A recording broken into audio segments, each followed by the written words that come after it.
Bismillahirrahmanirrahim. Assalamualaikum warahmatullahi wabarakatuh. Waalaikumsalam warahmatullahi wabarakatuh.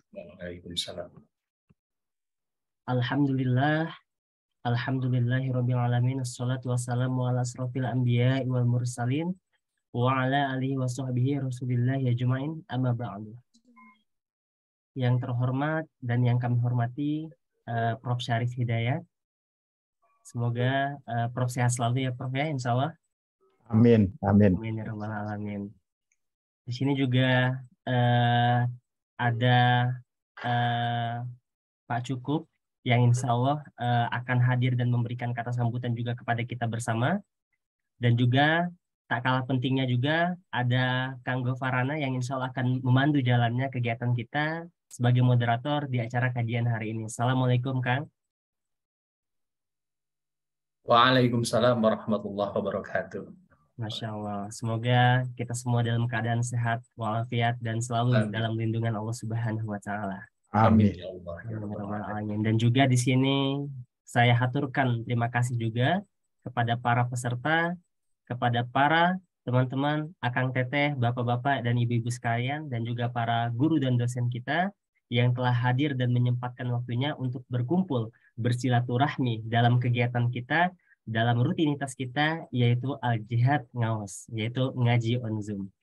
Nah, bapak-bapak, ibu-ibu hadirin jamaah sekalian, insya Allah pada kesempatan yang berbahagia ini, kita akan mendengarkan sebuah kajian yang sangat luar biasa oleh narasumber yang tak kalah luar biasa juga, yaitu yang telah kita kenal, guru besar kita bersama, panutan kita bersama, yaitu di sini telah hadir, yaitu Prof. Syarif Hidayat.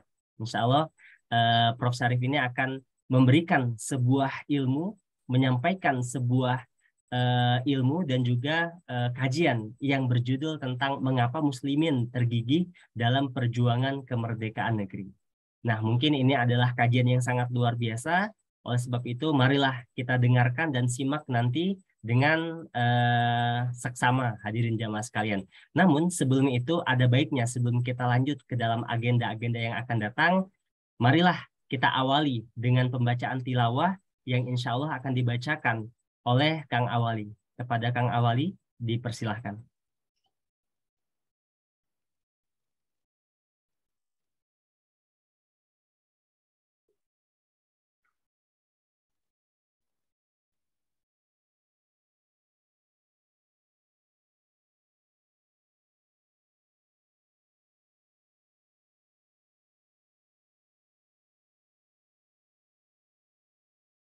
Sepertinya Kang Awali sedang dalam gangguan sinyal atau mungkin sedang berusaha untuk bergabung bersama kita. Insya Allah hadirin jamaah sekalian, dalam hal ini izinkan saya untuk mewakilkan untuk pembacaan tilawah. Semoga dengan adanya pembacaan ini dapat meningkatkan semangat kita, meningkatkan juga tentang keimanan kita pada Allah Subhanahu wa Ta'ala. Insya Allah saya akan membacakan beberapa ayat, yaitu surat Al-Baqarah, yang semoga menjadi wasiat kita bersama untuk tetap semangat di dalam agama yang insya Allah. Amin ya rabbal alamin.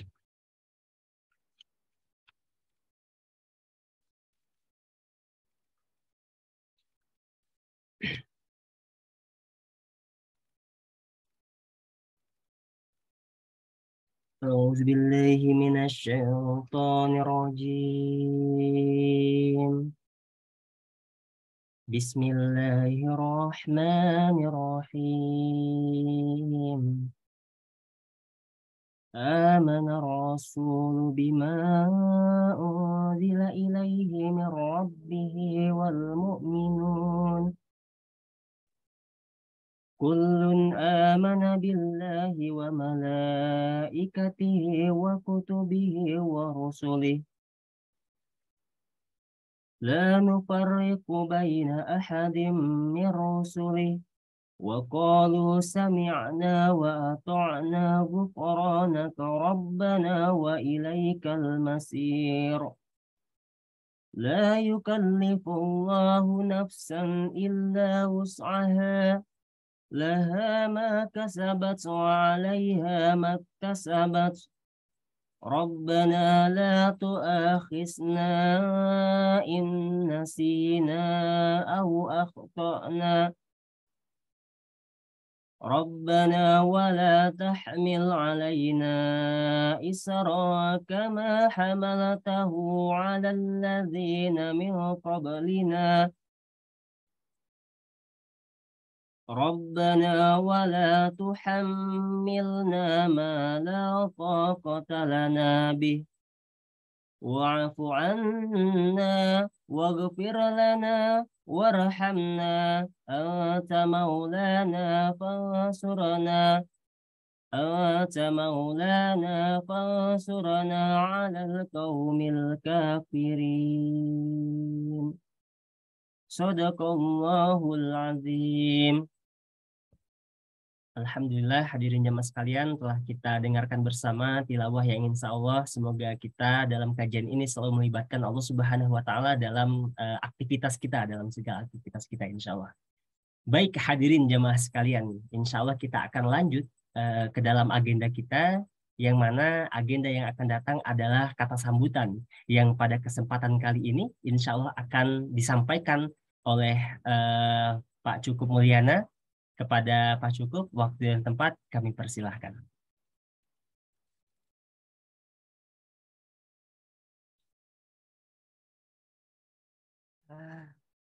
Pak Cukup belum masuk ya, sebentar.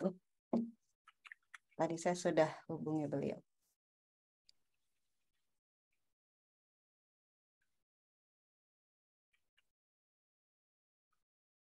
Oke, baik. Hadirin jemaah sekalian, karena mungkin Pak Cukup sedang dalam perjalanan juga bergabung bersama kita, mungkin insya Allah kita akan lanjut ke dalam agenda kita, yaitu agenda kita bersama, yang mana pada agenda selanjutnya akan masuk ke dalam isi dari agenda kita, yaitu kajian kita. Namun sebelum itu hadirin jemaah sekalian, izinkan saya sekali lagi memperkenalkan, mungkin di sini akan ada beberapa yang harus saya kenalkan. Sebelumnya saya ingin menyampaikan mohon maaf sebesar-besarnya dari panitia, karena mungkin kalau kita lihat di poster ada sedikit kesalahan dalam penulisan, yaitu untuk gelar dan juga nama Prof. Syarif sendiri. Di sini ada sedikit koreksi, yaitu karena insya Allah beliau sudah menjadi purna bakti, yaitu salah satu dosen besar kita di Fakultas Ilmu Budaya, khususnya jurusan Sastra Arab atau program studi Sastra Arab, Prof. Syarif Hidayat sekarang sudah menjadi purna bakti, dan untuk gelarnya adalah Profesor Emeritus Dr. Syarif Hidayat. Nah, tak kalah penting hadirin jamaah sekalian, di sini saya izin memperkenalkan juga yang akan menjadi moderator kita, yang insya Allah juga akan memandu jalannya acara ini, yaitu di sini telah siap kita saksikan bersama ada Kang Gofarana Wilar, yang dimana di sini Kang Gofarana sudah sangat siap ya Kang, insya Allah untuk memandu acara kita. Baik Kang, mungkin untuk lebih lengkapnya mungkin kita langsung saja sambut kepada Kang Gofarana dan persilahkan kepada Kang Gofarana untuk memandu jalannya acara kita, insya Allah. Oke, Bismillahirrahmanirrahim. Assalamualaikum warahmatullahi wabarakatuh. Waalaikumsalam warahmatullahi wabarakatuh. Alhamdulillahi rabbil alamin, wa bihi nasta'in wa ala umuri dunya waddin. Wassalatu wassalamu ala sayyidina Muhammadin wa ala alihi wa ashabihi ajma'in. Amma ba'd. Seraya memanjatkan puji dan syukur kehadirat Allah Subhanahu wa Ta'ala, mudah-mudahan sholawat dan salam selalu tercurah kepada junjungan kita semuanya, Nabi Muhammad SAW. Terima kasih kepada Hizbi dan selamat datang kami ucapkan kepada seluruh peserta kegiatan ngaos ngaji on Zoom DKM Al-Jihad Unpad di Pati Ukur. Alhamdulillah pada kesempatan yang berbahagia ini telah tergabung Profesor Dr. Syarif Hidayat MS dalam kegiatan ngawas ini. Beliau akan menyampaikan suatu tema yang sangat menarik sekali terkait dengan mengapa muslimin tergigih dalam perjuangan kemerdekaan negeri. Sebelum kita mulai ke dalam sesi utama kegiatan ngawas ngaji on Zoom DKM Al-Jihad, saya secara pribadi akan menyampaikan terkait dengan kurikulum vitae sederhana dari Profesor Dr. Syarif Hidayat MS. Beliau adalah salah satu guru besar emeritus di Fakultas Ilmu Budaya dengan bidang keahlian yaitu sastra Arab. Banyak sekali karya-karya ilmiah yang beliau hasilkan dan beliau publikasikan, baik yang ada di perpustakaan atau beberapa bimbingan yang diupload di skripsi ya. Beliau juga merupakan pakar Islam yang dimiliki oleh Universitas Pajajaran. Beliau juga merupakan salah satu pengajar juga dan katakanlah sesepuh sebagai pengajar di pendidikan agama Islam. Bahkan saya sangat mengagumi beliau. Hampir setiap tahun pembukaan untuk pendidikan agama Islam biasanya akan dihantarkan dan akan dibuka oleh Prof. Syarif ini. Alhamdulillah pada sore yang berbahagia ini kita bisa bertemu meskipun dalam Zoom. Mudah-mudahan Prof. Syarif selalu sehat dan tentunya bisa selalu produktif dalam mengembangkan keilmuan khususnya di jalan Allah Subhanahu wa taala. Prof. Syarif, gimana kabarnya Prof? Sehat? Alhamdulillahirabbil alamin. Terima kasih doanya. Alhamdulillah. Oke, terima kasih Prof. Marilah kita awali kegiatan ngaji online ini dengan pemaparan materi ya. Untuk materi saya persilakan kepada Prof. Syarif untuk memaparkannya. Silakan Prof. Assalamualaikum warahmatullahi wabarakatuh. Waalaikumsalam warahmatullahi wabarakatuh.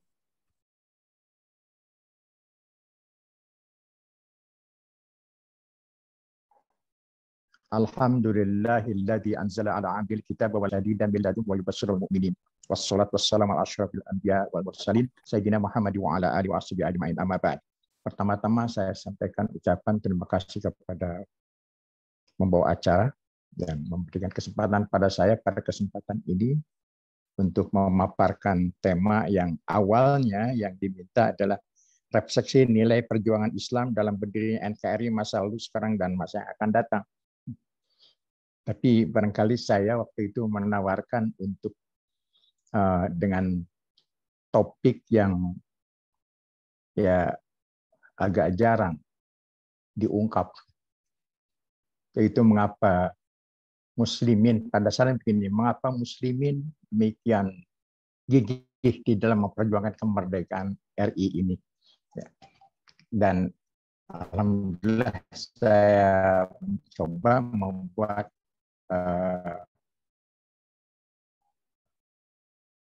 slide-slide yang akan mengungkap tentang hal itu. Baik, akan saya coba share screen, mudah-mudahan. Tapi ini host disable.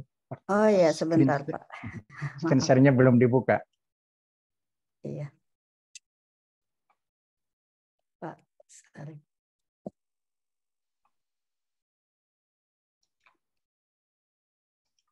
Mungkin harus dari Hisbi, dari hostnya Hisbi. Iya, silakan. Tolong jadikan ke host Pak Prof. Baik, Prof. Mohon maaf sebelumnya. Silakan Prof. Apakah sudah ada akses?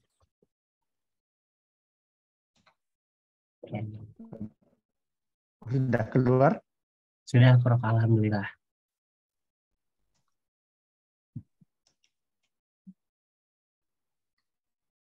Bella, inilah topik yang saya sampaikan pada hari pagi ini, siang ini.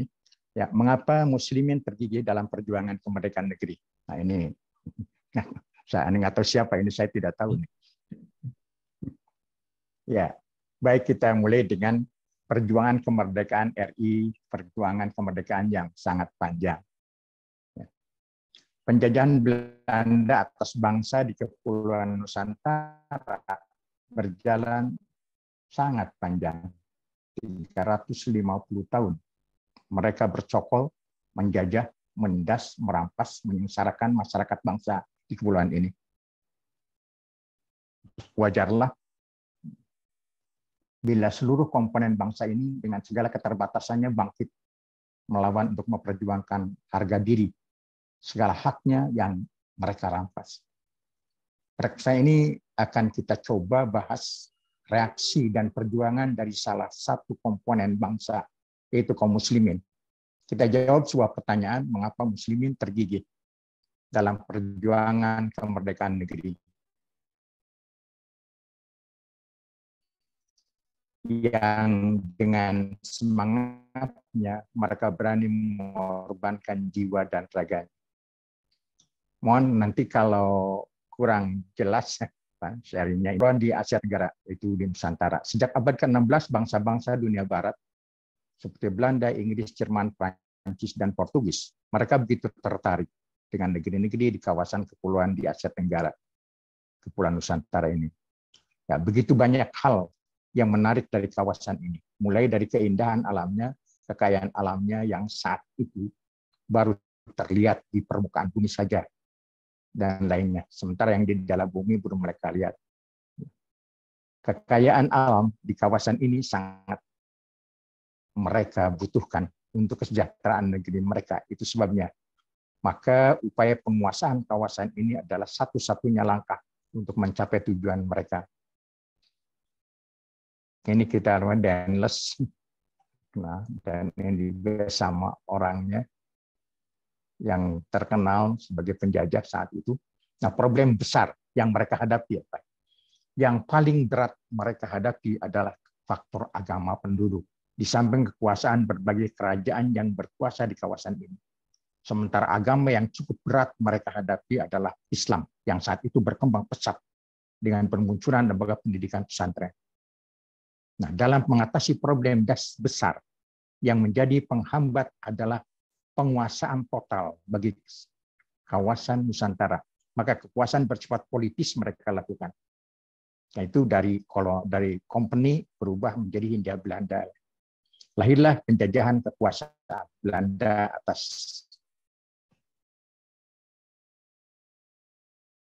ini ada salah. Untuk mempertahankan kawasan-kawasan yang telah menjadi kekuasaan mereka secara ekonomis. Mereka berusaha menguasai berbagai aspek. Untuk bisa menguasai kawasan Nusantara, mereka memerlukan pengenalan mendalam dan lebih jauh mengenai kehidupan bangsa-bangsa di kawasan ini. Karena itu, mereka turunkan para orientalis untuk mempelajari berbagai hal yang berkaitan dengan kehidupan bangsa-bangsa ini. Hal-hal yang mereka pelajari secara mendalam adalah bahasa, budaya, adat istiadat, dan keyakinan penduduk. Di antara yang jadi perhatian mereka yang mengandung unsur-unsur budaya adalah karya tulis mereka. Karena kalau mereka berhubungan dengan orang, itu mewawancari segala macam begitu sulit. Tetapi mereka mencarinya dari karya tulis yang menggambarkan berbagai aspek kehidupan pribumi saat itu, yang saat ini telah menjadi manuskrip. Nah, saya kebetulan lihat dari berbagai manuskrip yang mereka bawa. Kita lihat sampai sekarang di Leiden itu manuskrip Nusantara itu demikian ribuan berada di Leiden dan di berbagai negara dan berada di 21 negara tersebar. Naskah Nusantara menjadi perhatian dunia barat. Naskah atau manuskrip Nusantara ini mengandung banyak informasi tentang kehidupan bangsa di kawasan ini. Nah, keberadaan naskah Nusantara pertama-tama diketahui oleh masyarakat Barat adalah oleh kelompok pedagang. Mereka memandang bukan hanya di Eropa sekitar Laut Tengah saja, naskah sebagai barang dagangan yang menguntungkan. Mereka mengumpulkan naskah-naskah Nusantara dari perseorangan dan dari pesantren-pesantren atau kolektor lokal, dan membawanya ke Eropa untuk dijual kepada perseorangan atau lembaga-lembaga terkait. Nah, di antara pedagang itu adalah Peter Flores dan Van Elbing yang pernah tinggal di Aceh tahun 1604. Kumpulan naskah Elbing antara lain dijual kepada Thomas Ervenius Leiden, seorang orientalis ahli kebudayaan Timur Tengah. Selanjutnya, naskah-naskah Nusantara itu menjadi milik perpustakaan University of Ports. Nah, naskah Nusantara melalui pedagang sebagian jatuh ke tangan Edward Peacock, antara lain naskah Sri Rama Tertua dan William Laud Uskup besar. Ya, itu juga salah satu yang besar perhatiannya terhadap penaskahan. Kita lihat telah naskah Nusantara oleh para penginjil. Ini yang sangat bisa kita lihat itu salah satu upaya menundukkan pribumi adalah memahami lebih dalam agama dan keyakinan mereka. Nah, kaum kolonial berusaha mengubah kepercayaan dan keyakinan masyarakat Nusantara dan mengikuti keyakinan dan kepercayaan mereka.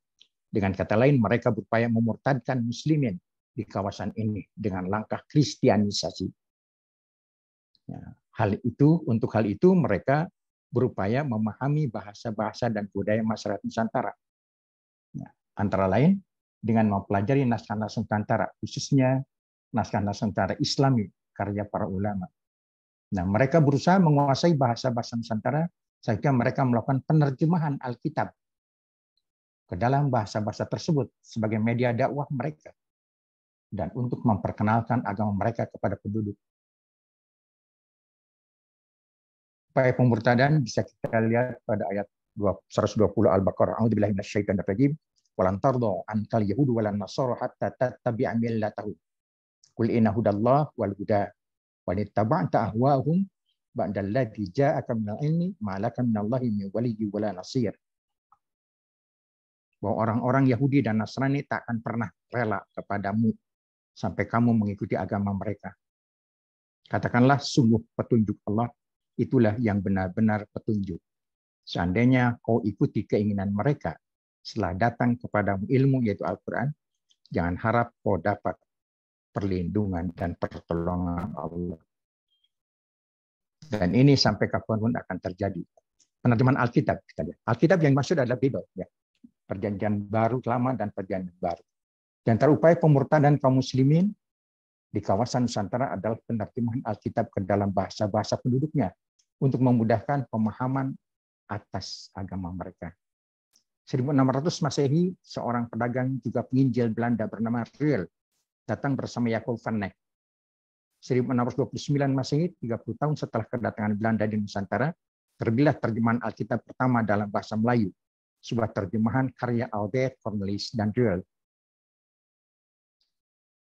Penginjil lain yang berminat pada bahasa Melayu adalah Dr. Melchior Edgar 1645-1701. Dan untuk meningkatkan kemampuannya dalam bahasa ini, ia banyak membaca naskah Nusantara, naskah Melayu khususnya, dan menulis beberapa karangannya dalam bahasa ini. Tahun 1691, ia mendapat perintah dari Dewan Gereja Belanda untuk menerjemahkan Alkitab ke dalam bahasa Melayu. Dan dengan makanya dalam bahasa Melayu tinggi. Tetapi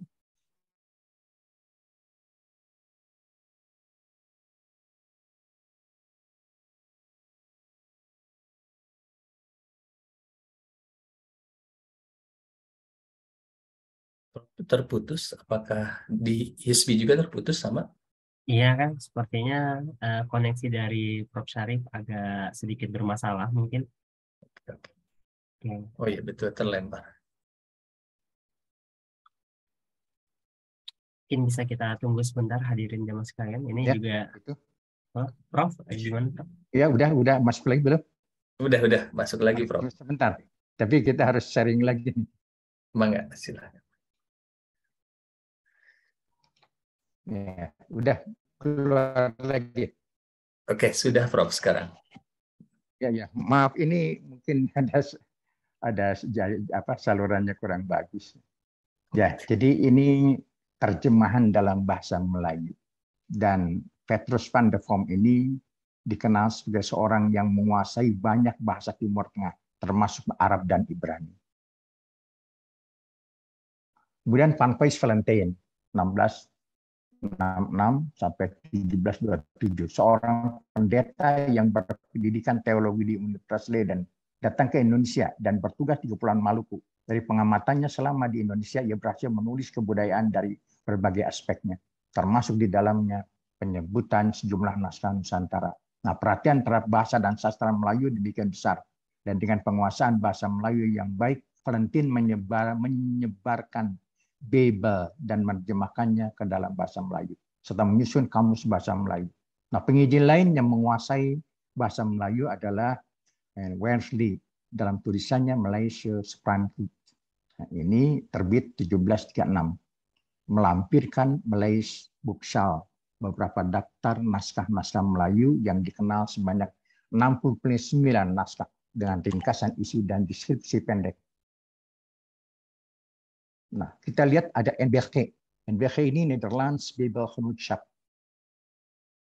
Saat pendudukan VOC melemah dan penyebaran Alkitab dilanjutkan oleh Zending dan lembaga yang disebut dengan Bijbelgenootschap, dan tahun 1814 lembaga ini mengirimkan seorang penginjil Protestan Brasnar ke Indonesia dan ditempatkan di Semarang untuk menyebarkan Alkitab dan kristianisasi di Pulau Jawa. Untuk kelancaran berbahasa dan mampu menerjemahkan Alkitab, dia bergaul dengan masyarakat Jawa dan banyak mempelajari naskah-naskah Jawa. Nah, Alkitab berbahasa Jawa terjemahan Brasnar ini terbit 1831.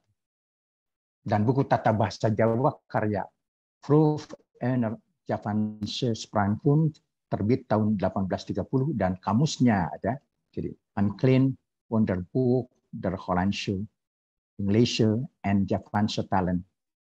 Ini terbit 1842. NBG ini, Nederland Bijbelgenootschap ini menetapkan para penginjil dan penyiar Alkitab yang akan dikirim ke Indonesia berpendidikan akademik, sarjana semua yang dikirim, serta memiliki bekal ilmiah kebahasaan yang memadai. Nah, akibatnya bermuncullah karangan-karangan ilmiah para penginjil mengenai bahasa sata dan budaya mereka Nusantara. NBG juga menetapkan agar para penginjil membantu para pegawai pemerintah, yaitu Hindia Belanda yang berasal dari negeri Belanda, yang memerlukan memberi pelajaran kebahasaan secara ilmiah. Nah, penginjil yang dikirim ini adalah Greek, antara lainnya, yang ditugaskan dalam bahasa Jawa dan mengajarkan bahasa tersebut kepada para pegawai sipil Belanda. Tahun 1832, ia mendirikan lembaga bahasa Jawa yang disebut dengan Javaanse Institute, tapi gagal, ditutup tahun 1834. Nah, penyebaran para penginjil, pengiriman para penginjil terus berlangsung dan mereka disebar ke pelosok pulau-pulau Nusantara. Ini untuk pemurtadan masyarakat Nusantara, ya. Antara lain Hunterland untuk suku Dayak, Van der Toek untuk suku Batak dan Bali, Matthius untuk suku Bugis dan Makassar, Greenhouse, Cornel, dan Koelsma untuk suku Sunda, dan Deniger untuk suku Nias. Mereka aktif mempelajari tradisi budaya masyarakat setempat, khususnya bahasa mereka, dan sebagian mereka mampu menyusun tata bahasa seperti Koelsma. Dia sampai saya punya miliki itu buku kamus bahasa Sundanya dan tata bahasa Sunda berbagai cara termasuk melalui Alkitab yang telah mereka terjemahkan. Usaha keras kafirin memurtadkan muslimin. Ya, ini kalau kita lihat, ini mulai dari sini, wala yazaluna yuqatilunakum hatta yaruddukum an dinikum in istata'u ma yartadid minkum an dini fayamut wa kafir fa ulaika habitat a'malun fid dunya wal akhirah wa lika ashabun nar hum fiha khalidun. Tak akan henti-hentinya mereka menyerangmu sampai kamu murtad keluar dari agamamu bila mereka mampu, ya. Dan barang siapa di antaramu yang murtad keluar dari agamamu kemudian dia mati dalam keadaan kafir, maka itulah mereka yang semua amal baiknya sia-sia di dunia dan di akhirat. Itulah mereka penduduk tetap neraka, mereka kekal di dalamnya.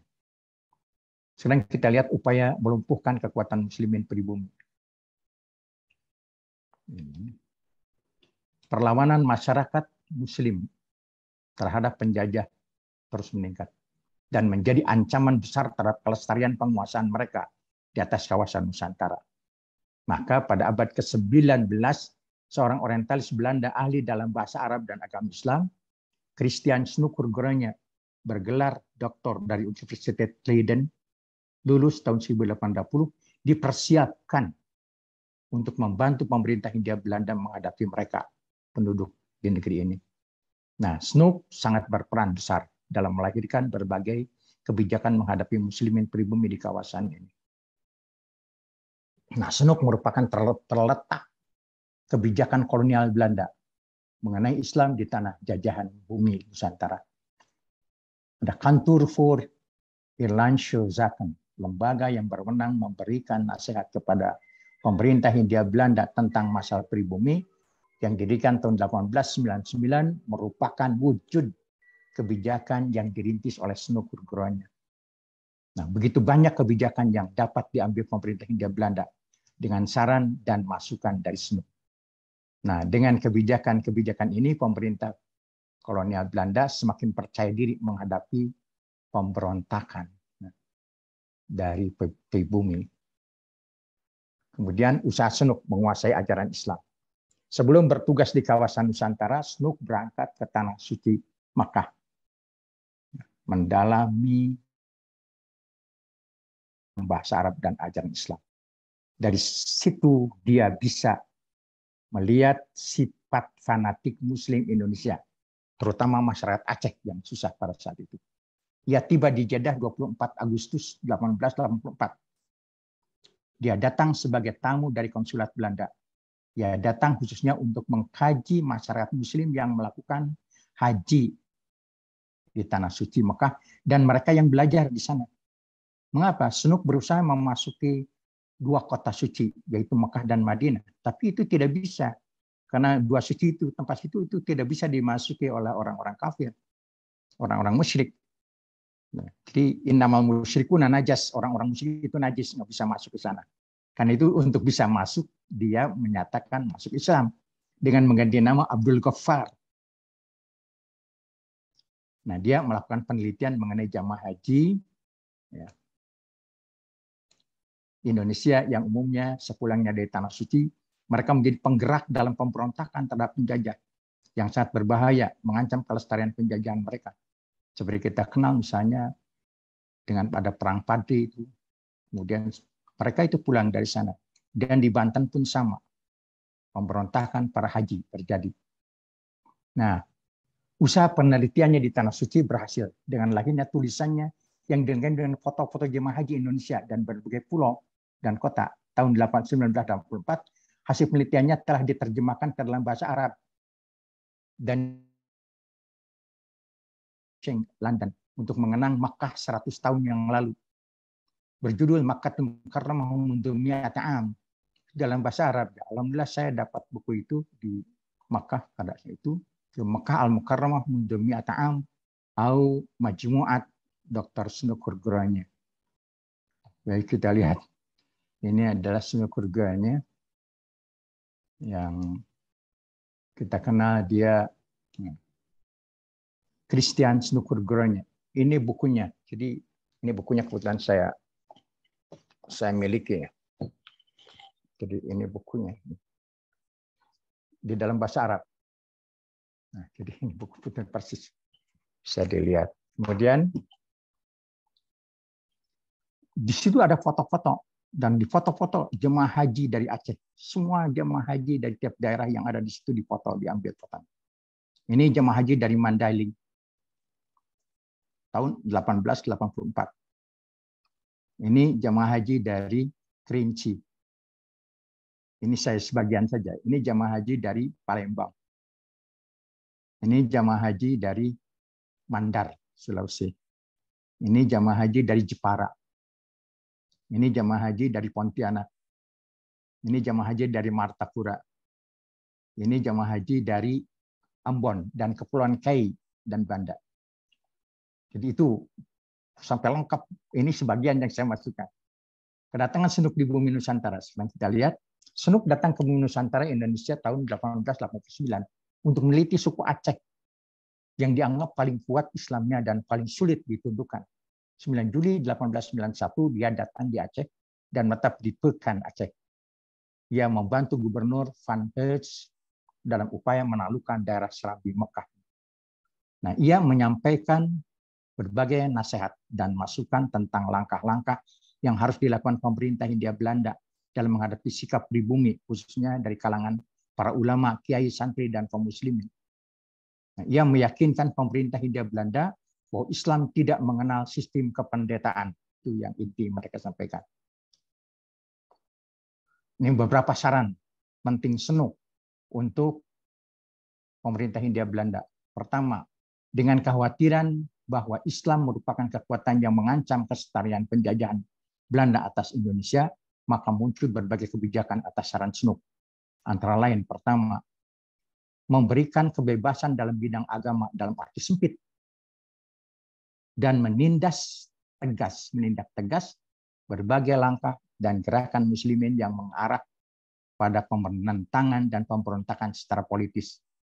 Mereka dianggap ekstremis dan ya radikalisme. Pelestarian tradisi nenek moyang mereka dan mengupayakan agar hukum adat diupayakan berlaku pada setiap suku dan melupakan syariat.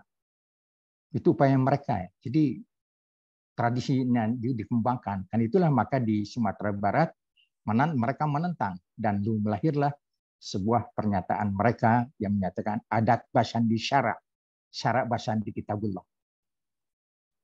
Itu menentang ini karena mereka berupaya untuk menjauhkan Muslim dari syariat. 3, mengupayakan pembatasan Islam hanya sebagai agama masjid. Islam hanya agama ibadat dalam arti sempit. Masalah politik, ekonomi tidak sampai ada seperti hadis-hadis palsu bahwa dunia ini adalah bangkai, jauhilah. Hanya di masjid saja. Seperti agama lain hanya hubungan dengan Tuhan. Kemudian melakukan pengawasan terhadap kas masjid, kas DKM, agar tidak digunakan untuk biaya pergerakan melawan kekuasaan Belanda. Membendung semangat pan-Islamisme yang berkembang di dunia Islam. Sebuah paham yang berusaha mempersatukan Muslim sedunia. Lahir di Mesir atas ide seorang pembaharu Jamaluddin Al-Afghani. Tapi ada juga yang menyebutkan bahwa ini adalah At-Tahtawi sebelumnya sudah ada. Untuk itu dilakukan pengawasan ketat jemaah haji Indonesia dan ulama alumni Timur Tengah. Diawasi betul. Nah, kalau sekarang dianggap sebagai Wahabisme. Dulu itu bukan baru itu. Ya. Nah, dan ini mungkin dipakai, bahkan ada yang memakai. Mengingatkan pemerintah Hindia Belanda bahwa musuh pemerintah bukanlah Islam sebagai agama, tetapi kekuatan dan doktrin politik Islam. Itu yang disampaikan oleh Snoek. Kemudian 7, menetapkan persyaratan ketat dalam mengangkat penghulu. Karena di antara ya bupati ada penghulu di tiap kabupaten. Menghindari pengangkatan mereka yang membahayakan pemerintah Hindia Belanda dan meneliti latar belakangnya dan mengangkat ulama kiai yang lunak, tidak fanatik, mudah diatur dengan uang dan jabatan. Mereka itu berlaku sampai sekarang. Dan untuk mengurangi risiko meningkatnya kemarahan umat Islam, jangan sekali-kali mengganggu masjid. Karena ternyata begitu ada masjid yang dibantai sedang sholat Jumat, itu malah kemarahan umat Islam sebagian besar. Nah, itu Snoek menyarankan jangan ganggu masjid. Sebab akan meningkatkan semangat mereka. 9, melihat pendidikan Islam di pesantren semakin pesat dan pengaruh kebudayaan santri semakin berkembang luas, maka perkembangan berikutnya mereka itu akhirnya pesimis. Diingatkan pemerintah Hindia Belanda jangan terlalu optimis terhadap usaha pemurtadan umat Islam yang disampaikan oleh Snoek. Mereka putus asa, nggak bisa itu. Dan upaya kristianisasi yang dilakukan tidak begitu besar manfaatnya. Dan kenyataannya bisa kita lihat sekarang ini. Kegagalan Belanda dalam memurtadkan Muslimin di Nusantara. 350 tahun bangsa-bangsa di Kepulauan Nusantara dijalih oleh kafir Belanda. Selama itu pula bangsa-bangsa ini ditindas, dizalimi, dirampas kekayaan buminya dan dimurtadkan. Mereka berhasil dalam menguasai secara politik, ekonomi dan lainnya, tetapi mengalami gagal total dalam pemurtadan bangsa ini. Hanya sebagian kecil di beberapa pulau yang bisa mereka tundukkan. Antara yang seperti Nias, Ambon, hanya kecil sekali. Nah, semua itu terjadi karena kekuatan iman muslimin di kawasan ini Mereka istiqomah berpegang pada agama Allah. Mereka berjuang bukan hanya untuk mempertahankan hak atas negeri, kelahiran, dan berbagai kekayaannya, tapi lebih jauh lagi. Mereka berjihad mempertahankan agama mereka. Dan semangat jihad mereka tak pernah luntur. Walaupun hanya menggunakan senjata seadanya, termasuk bambu runcing, mereka gencar melawan penjajah. Begitu penjajah semakin naik, semakin jihadnya semakin tinggi pula. Pesantren sebagai benteng terkokoh. Satu-satunya lembaga pendidikan bangsa masa penjajahan Belanda adalah pesantren. Berkembang pesat di berbagai pulau di kawasan Nusantara. Nah, pendidikan Islam meningkatkan kesadaran mereka akan keadaan negeri dan bangsanya yang ditindas dan dizalimi. Semua itu membuat ruhul Islam, semangat Islamnya semakin kuat. Begitu banyak ulama dan para santri yang menjadi korban kekejaman penjajah. Perhatikan sejarah.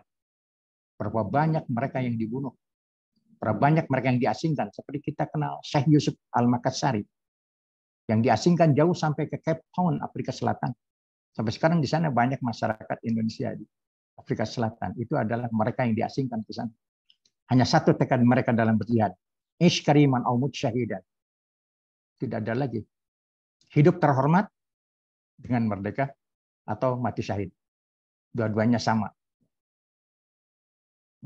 Dengan usaha dan semangat jihad serta doa kaum terzalimi, alhamdulillah kemerdekaan bangsa diraih atas berkat rahmat Allah. Sulit kita makan kemerdekaan dari situ, tapi Allah mudah sekali. Belanda dijatuhkan oleh Jepang. Tidak lama Jepang menguasai, akhirnya Belanda lumpuh dan datang Jepang. Karena Jepang lumpuh, tapi Jepang tiba-tiba Nagasaki, Hiroshima dibom atau lumpuh pula Jepang.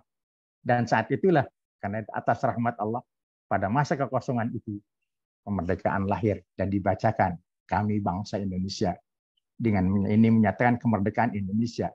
Hal yang mengenai kekuasaan dan sebagainya diselenggarakan dengan cara saksama dan dalam tempo yang sesingkat-singkatnya. Jakarta, 17 Agustus 1945, atas nama bangsa Indonesia, Soekarno-Hatta. Itu jelas sekali atas rahmat Allah. Karena itulah maka NKRI berdiri dan sang merah putih pun berkibar. Darah muslimin banyak di situ menjadi korban. Nah, Republik Indonesia berdiri tegak dengan Pancasila sebagai dasar negara. Dan itu adalah sebuah pemikiran Islam yang brilian. Ajaran Islam yang utama adalah la ilaha illallah. Kalau tanpa orang Islam tidak akan muncul Pancasila itu. Ketuhanan yang Maha Esa. Dan tidak bisa diperas. Bayangkan kalau diperas itu. Jadi Trisila diperas jadi Ekasila, apa akibatnya? Tinggal ampasnya itu. Jadi sampah. Nggak ada artinya. Ketuhanan yang Maha Esa nggak bisa diganti. Itu ajaran inti ajaran Islam. Kemudian kita lihat Ketuhanan yang Maha Esa yang lambangnya ini ya terlepas dari berbagai hal yang lainnya, tetapi masa perjuangan Muslim dulu mereka mengorbankan jiwanya itu bukan hanya karena memperjuangkan negeri saja, tetapi ada yang satu faktor lain paling kuat adalah memperjuangkan akidah mereka. Ya. Allahumma ij'al hadzal balada aminan warzuq alhu minas samarati man amana billahi wal yawmil akhir. Amin ya rabbal alamin. Alhamdulillah rabbil alamin. Kali itu saja yang saya sampaikan pada sore ini. Mudah-mudahan ini bermanfaat. Silakan. Amin, amin, Prof. Terima kasih, Prof. Saya pertama kali mendengar ya, juga melihat pemaparan yang luar biasa ya. Bahkan ya jujur, Prof, saya besar di pesantren dan merinding sekali, Prof, mendengar pemaparan dari Prof Syarif terkait dengan bagaimana sebetulnya perang kemerdekaan itu tadi ya lebih untuk masyarakat awam itu mempertahankan akidah, Prof.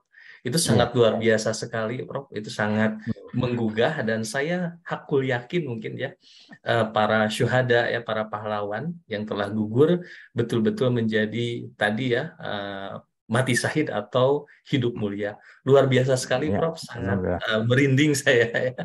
Dan mudah-mudahan membangkitkan semangat Islam ya dalam mengisi kemerdekaan, terutama di lingkungan kampus Universitas Pajajaran. Oke, terima kasih Prof Syarif atas pemaparannya. Dan sangat menarik sekali tadi materi yang diberikan, luar biasa, banyak sekali aspek-aspek sejarah yang memang jarang sekali diungkapkan dan di sini sangat jelas sekali disampaikan oleh Prof. Sarip bahwasannya banyak sekali upaya-upaya kolonialisme tetapi gagal dengan adanya tembok Islam yang luar biasa dari masyarakat Indonesia. Nah, sekarang kita masuk ke dalam sesi diskusi kepada para jemaah atau mustami. Kami persilahkan untuk menyampaikan pertanyaan ataupun juga terkait dengan pengalaman sehingga kita dapat berdiskusi yang sangat konstruktif untuk membangun keimanan kita dan semangat keislaman kita. Kepada para mustami atau jemaah, kami persilahkan untuk bertanya. Mengangkat tangan saja, silakan. Apakah ada yang akan bertanya?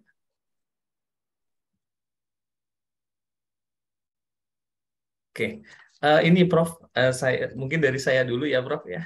Ini silakan. Saya sangat tertarik sekali ya Prof ya.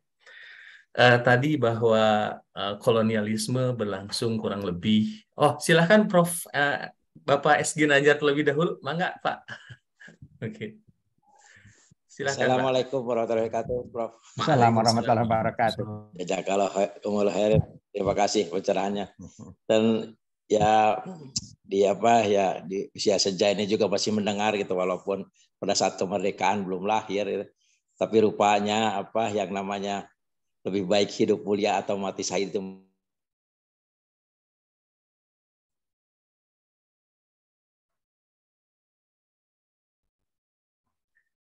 terlempar ya. Assalamualaikum.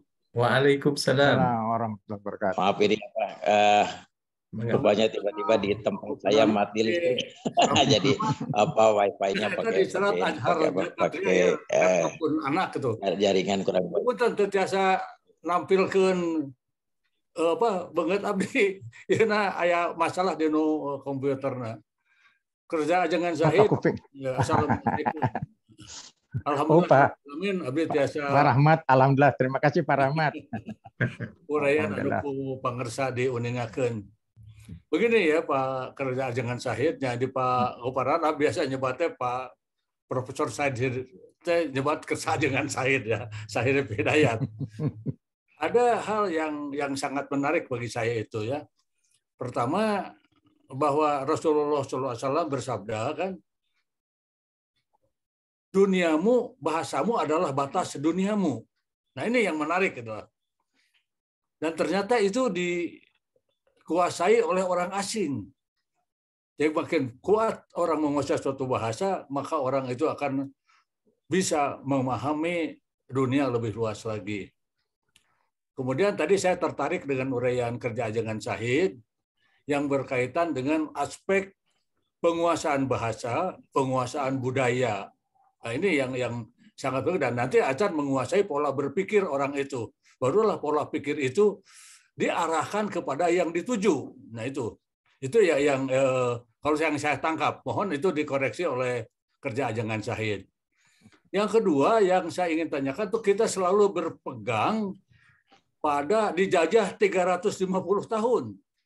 Saya kurang sependapat. Karena yang diuraikan oleh Kerja Jangan Sahid itu mereka itu berjuang melawan penjajah, tidak menyerah begitu saja. Dan Aceh ditaklukkan 1904. Apakah begitu Belanda menginjak Banten 1596 sudah mulai kita terjajah? Kenapa kita tidak berpikir setelah 350 tahun penjajah baru menguasai Indonesia karena perlawanan Islam yang kokoh dan gagah? Nah ini pendapat saya. Mohon dikoreksi bila oleh Jangan Sahid. Itu yang ingin saya sampaikan. Ya. Jadi tidak mudah menaklukkan Indonesia itu. Aceh 1924. Itu kalaupun itu kan EPO saya Pak. Nah kemudian yang selanjutnya pertanyaan saya yang ketiga adalah ini mohon maaf nih kalau ini agak menyimpang yang politis. Sekarang pemerintahan saat ini kan kayaknya ada meniru konsepnya Senokor Gronyong itulah. Ya. Apakah benar begitu? Ya, jadi bagaimana pesantren-pesantren itu dalam tanda petik dilumpuhkan lah. Dan kemudian saya sangat mengusap dada gitu ya. Bagaimana di kita itu begitu kacaunya. Eksekutif korupsi, legislatif korupsi, yudikatif korupsi, polisi jadi mafia. Semuanya kacau. Bagaimana ini jalan keluar dengan kita punya konsep Islam yang membangun manusia yang akhlakul karimah. Bagaimana sebenarnya? Ya kalau di Mesir atau di Thailand mungkin sudah ada kudeta ya. Kita itu masih baik orang Indonesia itu, tidak kudeta. Demikian Pak Goparana Wilar pertanyaan saya, dan mohon maaf bisa ada kata-kata yang kurang berkenan. Atau nun kerja jangan Syahid. Ya. Terima kasih. Mangga Prof. Sarif, nanti setelah pertanyaan ini ada Pak S. Ginanjar. Mangga Prof. Sarif. Jadi begini Pak Rahmat. Selamat alhamdulillah. Jadi kalau yang ketiga itu ya ada la yattaqil mu'minun la kafirina awliya min dunil mu'minin. Wa kekuasaan itu adalah mulai dari qulillahumma malikal mulk. Katakan kekuasaan itu Ali Imran ayat 27 kalau 25 26 ya. Kekuasaan itu adalah milik Allah. Allah memberi kuasa pada siapa yang kehendakinya. Allah mencabut kekuasaan dari siapa yang menghendakinya. Yang dikehendakinya. Allah mengangkat martabat siapa yang kehendakinya. Allah menghinakan. Tapi ayat selanjutnya biasanya hanya disampaikan di situ. Harus dibaca selanjutnya. La yattaqidil mu'minuna kafirina auliya. Jangan orang mukmin mengangkat orang kafir jadi pimpinan. Wa may yaf'al zalika, siapa yang melakukan perbuatan itu, falaysa minallahi syai'. Allah tidak bertanggung jawab tentang akibatnya. Kan begitu. Jadi kuncinya adalah pilih pemimpin yang mukmin.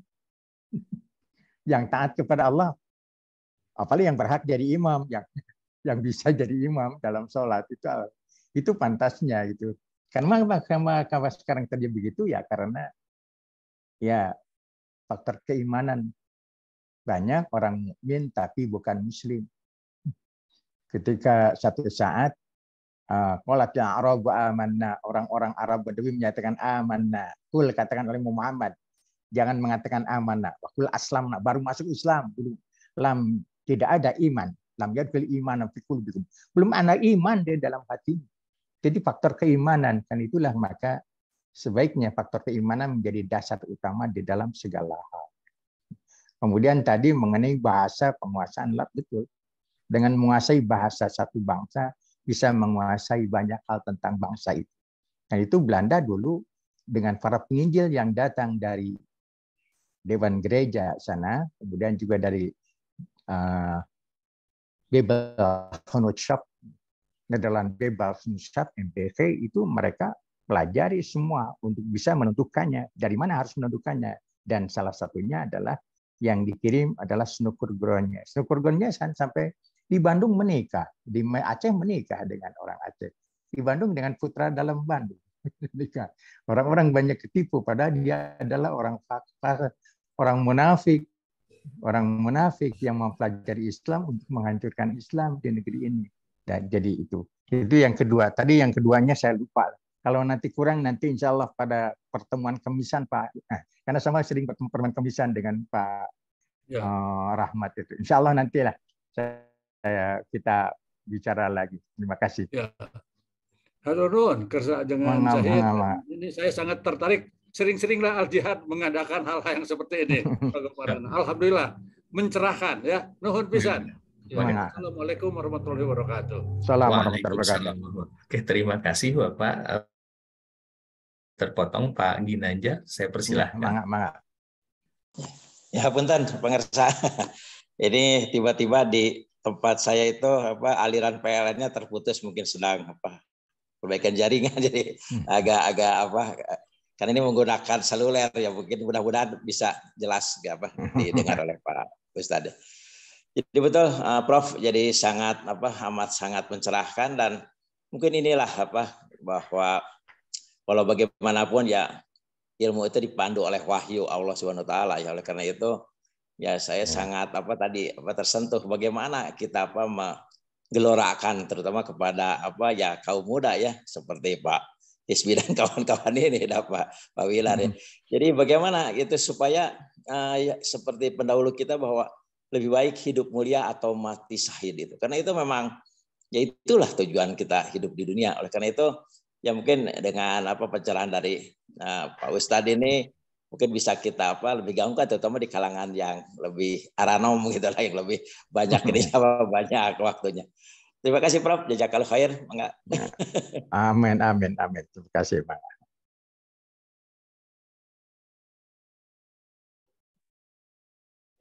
Ada lagi?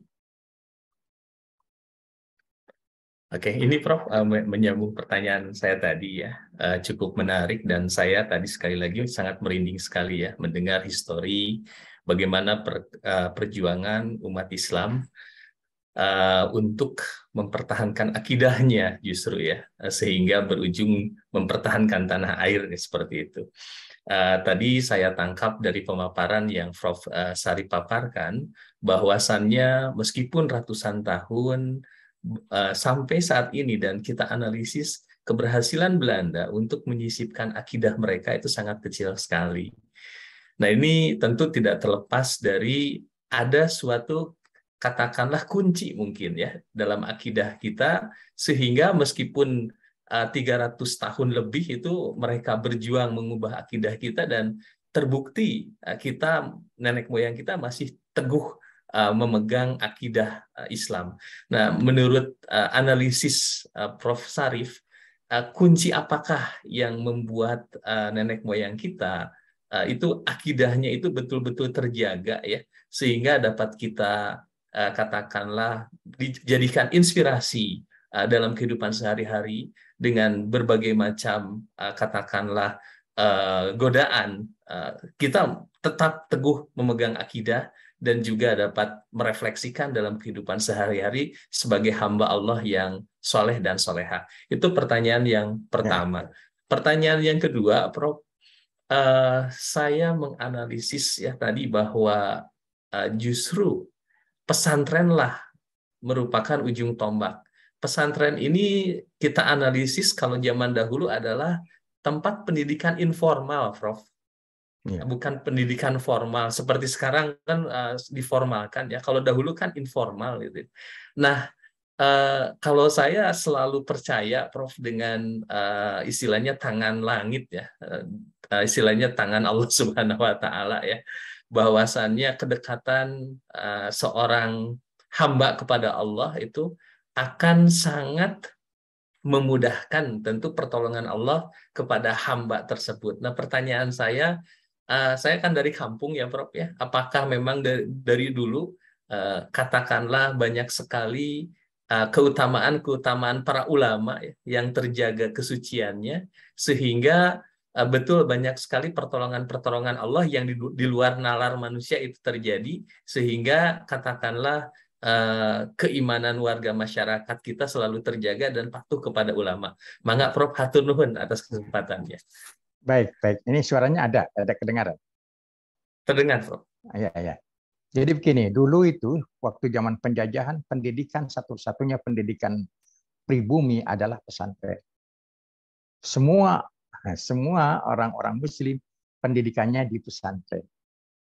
Dan ulama itu betul-betul diajarkan. Kalau di pesantren kan sampai mulai dari etika saja diajarkan akhlak, hubungan antara murid dengan guru.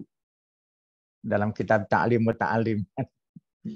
Kemudian satu lagi, bahwa mereka itu berpuluh-puluh ratusan tahun ya, selama penjajahan, mereka tidak belajar aksara lain, hanya aksara Arab.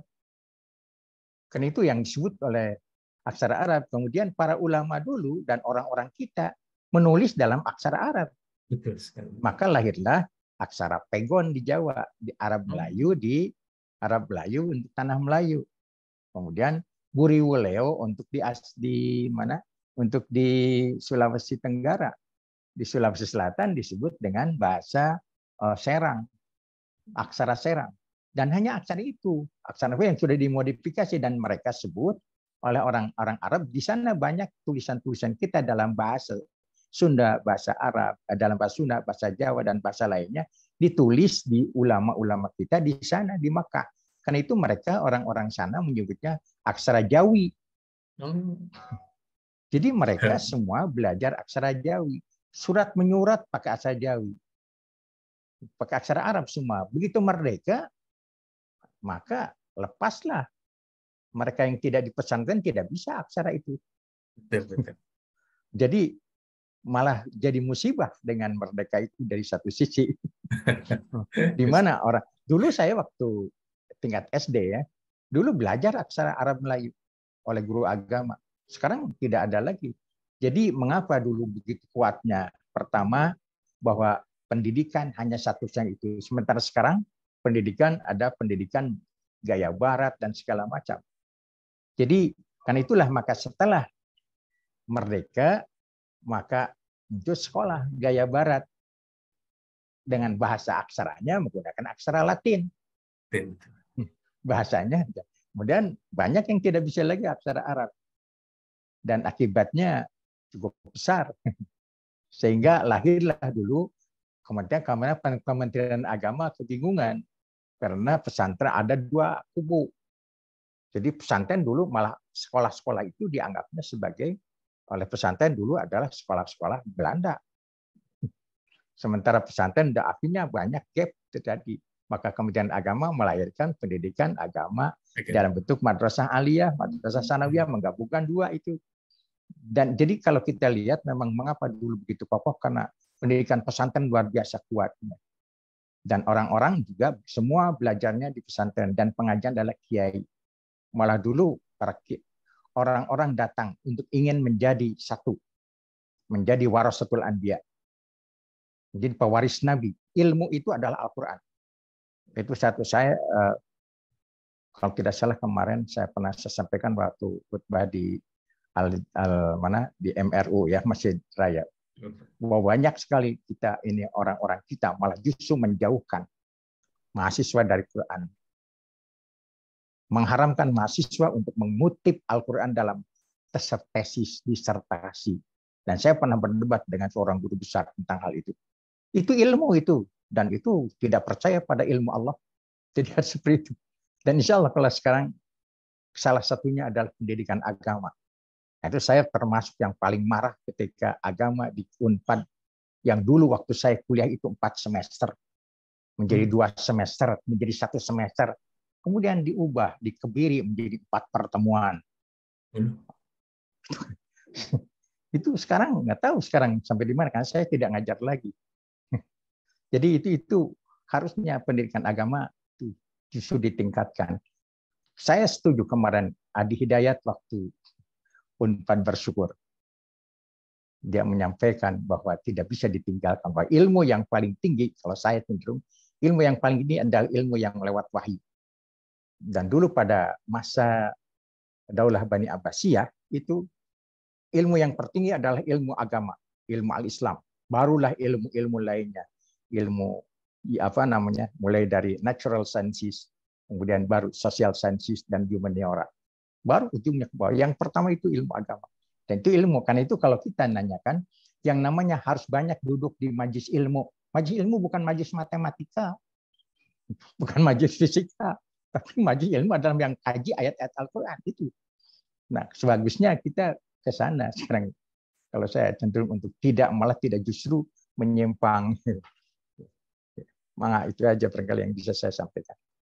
Kalau terkait ini, Prof, yang katakanlah tangan Allah tangan langit gitu terhadap para ulama, pertolongan ulama itu apakah memang banyak terjadi waktu zaman dahulu, Prof, atau apakah terdokumentasikan atau gimana, Prof? Iya. Kalau zaman Rasulullah dulu, Rasul itu dilindungi Allah. Tapi warasatul anbiya, pewaris Nabi yang mewarisi ilmu. Rasul kan tidak mewariskan dolar, tidak mewariskan real, tidak mewariskan, Rasul tidak mewariskan dinar, tidak mewariskan dirham, tapi mewariskan ilmu. Dan para orang-orang pewaris ilmu itu adalah disebut dengan ulama. Dan kemudian atau juga syibul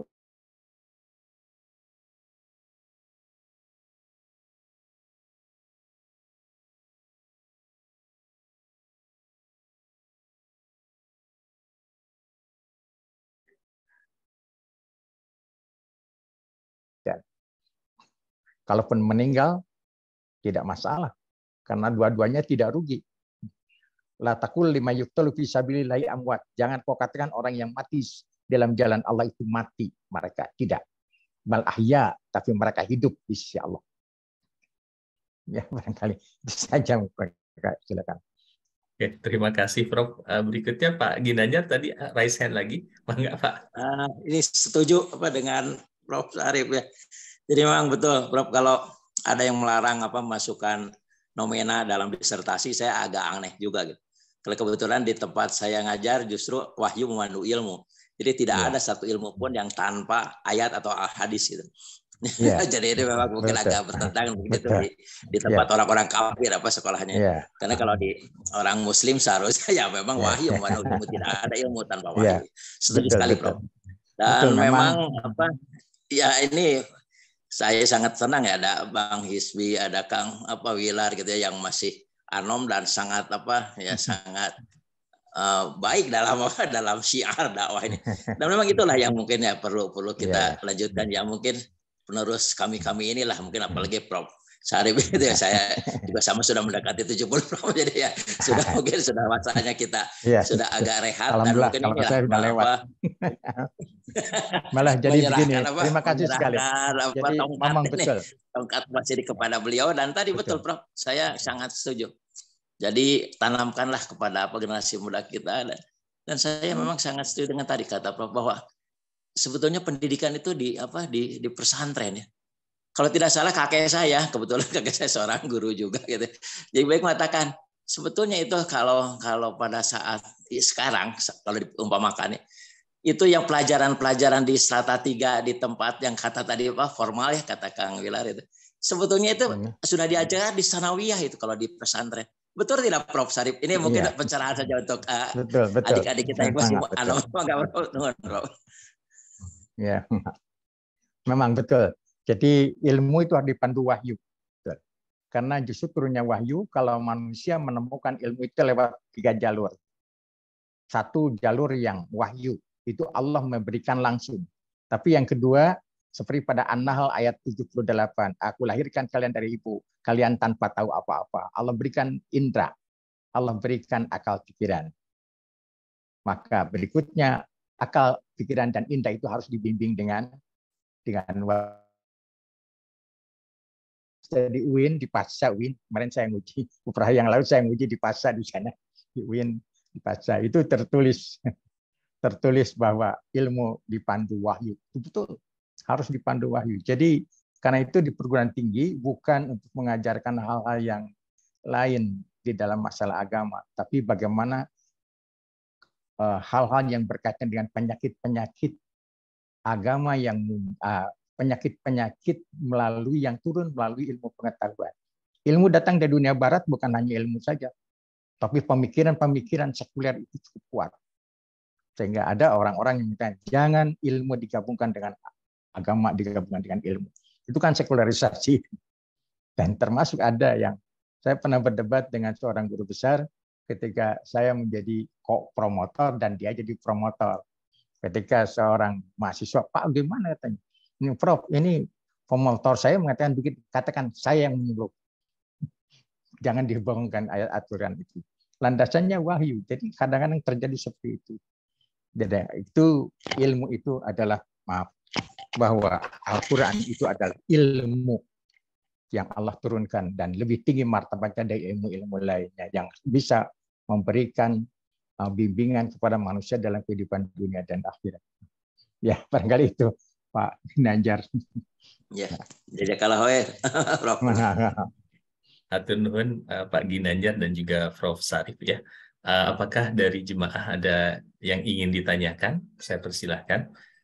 Dari akhwat mungkin ya. Apakah ada yang mau ditanyakan? Cukup menarik sekali bahasanya Prof. Saya lama sekali di pesantren. Baru mendengar ya bagaimana tokoh-tokoh Belanda justru diturunkan ya nama-nama yang sangat asing, kecuali yang Snok itu saya pernah mendengarnya Prof, karena beliau ini yang dulu itu bingung karena di Indonesia itu mulai dari misalkan dari beras ya, sebelumnya padi kayak gitu. Setelah dimasak ada yang jadi bubur, ada yang jadi nasi. Itu betul sekali, kaya sekali Indonesia ya, sehingga membingungkan SNOP dalam analisis budaya dan bahasa di Indonesia. Oke, ada yang mau ditanyakan? Oke, jika tidak ada yang ditanyakan ya, cukup menarik sekali lagi apa yang disampaikan oleh Prof. Syarif terkait dengan mengapa muslimin tergigih dalam perjuangan kemerdekaan negeri ya. Tadi telah dibedah semuanya, diawali dari sejarah-sejarah yang valid, terbukti dengan beberapa tulisan-tulisan ilmiah yang beliau sampaikan juga ya. Banyak sekali naskah-naskah Indonesia yang tersebar di luar negeri, dan ini merupakan kekayaan yang luar biasa bagi bangsa Indonesia. Dan yang lebih luar biasanya terkait dengan konten naskah-naskah tadi yang menyampaikan bagaimana akidah seorang Islam yang ada di Indonesia itu betul-betul menjadi benteng utama untuk selalu berjuang dan menuntut kita merdeka dari penjajahan Hindia Belanda. Nah, di sini juga kita bisa mengambil hikmah bahwa meskipun kita sudah tidak terbelenggu penjajahan secara langsung, bahwa akidah kita juga harus merdeka dari penjajahan-penjajahan kapitalis dan liberalis yang datang melalui berbagai media. Oke, itu saja yang bisa. Paling hanya satu sedikit saya tambah. Jadi menghadapi Belanda dulu memang jelas kekafiran. Menentangnya betul, tetapi yang sulit adalah pemurtadan lewat bangsa sendiri. Itu yang lebih berat sekarang ini. Baik, terima kasih. Oke, luar biasa sekali. Betul sekali, Prof. Ya, yang paling sulit itu pemurtadan oleh internal sendiri. Oke, itu sangat susah, dan ini menjadi tanggung jawab kita bersama. Ya, mudah-mudahan tidak terjadi. Oke, sekali lagi kita beri tepuk tangan yang sangat meriah ya untuk Prof. Syarif sebagai narasumber ya. Alhamdulillah, hatur nuhun Prof. Luar biasa sekali, Prof. Oke. Berikutnya saya kembalikan kepada MC Hisbi ya, dari saya. Assalamualaikum warahmatullahi wabarakatuh. Waalaikumsalam warahmatullahi wabarakatuh. Baik, hadirin jamaah sekalian, alhamdulillahirrahmanirrahim, telah kita saksikan bersama, telah kita simak bersama bincang yang sangat bermakna kali ini, sebuah kajian yang sangat luar biasa dari guru besar kita, yaitu Prof. Syarif Hidayat, yaitu tentang mengapa muslimin tergigih dalam perjuangan kemerdekaan negeri. Semoga hadirin jamaah sekalian, acara demi acara yang sudah kita lalui bersama, dan semoga apa yang telah kita lakukan, apa yang kita dengarkan, dan apa yang telah kita jalani bersama dalam acara ini, semoga tidak akan sia-sia dan membawa hikmah yang besar bagi kita sekalian. Dan juga semoga bisa kita share kepada mungkin teman-teman kita, saudara kita, bahkan keluarga kita, ilmu yang kita dapatkan dari guru besar kita hari ini. Dan juga terima kasih juga kepada para peserta yang telah berpartisipasi, dan juga bahkan ada Pak Ginanjar yang telah bertanya dan berdiskusi, dan juga dan ada peserta lainnya juga yang telah menyimak juga, dan semoga kita masih dapat bertemu pada kajian-kajian yang akan datang seperti yang disampaikan oleh Pak Anhar kalau nggak salah tadi, yang mana katanya wah ini acara atau kegiatan yang sangat luar biasa, katanya sering-sering diadakan. Insya Allah Bapak, insya Allah kegiatan Al-Jihad yaitu Ngaus Ngaji on Zoom ini akan kita rutin agendakan untuk informasi yang akan datang atau informasi kajian yang akan datang bisa disimak di akun Instagram yaitu Masjid Al-Jihad 4. Hadirin jamaah sekalian, mungkin sebelum saya tutup ada beberapa informasi yang perlu saya sampaikan perihal dengan kegiatan dari Masjid Al-Jihad 4 ini, yang mana kita juga membuka layanan donasi, yang mana layanan donasi ini bisa hadirin jamaah sekalian kirimkan atau donasikan kepada DKM Masjid Al-Jihad 4 ke nomor rekening BNI 06 10 15 4083 atas nama Masjid Al-Jihad 4. Untuk info selengkapnya mungkin bisa lihat di poster atau mungkin bisa chat langsung oleh panitia. Baik, hadirin jamaah sekalian, mungkin jika bapak-bapak, ibu-ibu jamaah sekalian ingin menyaksikan tayangan ulang, ingin mungkin mendengar kembali ilmu-ilmu yang telah disampaikan oleh Prof. Syarif, bapak-bapak, ibu-ibu jamaah sekalian bisa langsung mengunjungi channel YouTube Al-Jihad 4, di channel YouTube Masjid Al-Jihad 4, atau mungkin nanti akan kita share juga linknya. yang mana di sana juga tertera dokumentasi-dokumentasi, tayangan-tayangan ulang, dan recording kajian-kajian sebelumnya, dari kajian terdahulu sampai kajian yang sekarang ini, yang insya Allah juga akan ada di channel YouTube kita, insya Allah. Dan juga Bapak-Bapak Ibu sekalian, mungkin terakhir dari saya, mohon maaf apabila terdapat kesalahan dalam pengucapan, baik sengaja atau tidak sengaja. Kepada Allah Subhanahu wa Ta'ala saya mohon ampun. Namun sebelum saya tutup juga, belum lengkap rasanya kalau tidak kita tutup dengan membaca doa ya. Nah, mungkin saya persilahkan kepada Prof. Syarif selaku narasumber istimewa kita untuk memimpin doa pada sore hari ini, Bapak. Kepada Prof. Syarif dipersilakan. Baik, kita berdoa singkat saja. Allahumma sholli ala Muhammad wa ala ali Muhammad. Allahumma anfa'na bima 'allamtana wa 'allimna ma yanfa'una wa zidna ilman. Rabbana taqabbal minna innaka antas samiul 'alim wa tub 'alaina innaka antat tawwabur rahim. Assalamualaikum warahmatullahi wabarakatuh. Waalaikumsalam warahmatullahi wabarakatuh. Amin, Allahumma amin. Bapak-bapak, Ibu jemaah sekalian, insya Allah sampailah kita pada puncak acara kita. Marilah kita akhiri dengan sama-sama mengucapkan lafaz hamdalah. Alhamdulillahirabbil alamin.